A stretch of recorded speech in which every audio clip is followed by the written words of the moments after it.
রবিবার বুলগেরিয়ার শীর্ষ স্তরের ক্লাব ফুটবলে এক অদ্ভুত কাণ্ড ঘটে গেছে।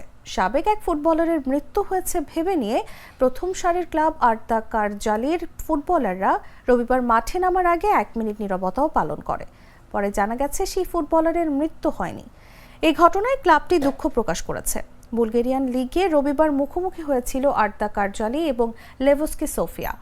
ম্যাচ শুরুর আগে মাঝ মাঠে দুই দলের ফুটবলাররাই গোল হয়ে দাঁড়ান।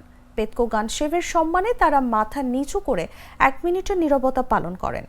এরপর ম্যাচও শুরু হয়ে যায়। তবে ম্যাচ শেষ হওয়ার আগেই এক ফেসবুক পোস্টের মাধ্যমে আর্দা কারজালি ভক্ত সমর্থকদের জানিয়ে দেয় পেতকো গানশেভের মৃত্যুর বিষয়ে তাদের কাছে ভুল তথ্য এসেছিল। ম্যাচটি শেষ হয় 1-1 গোলে।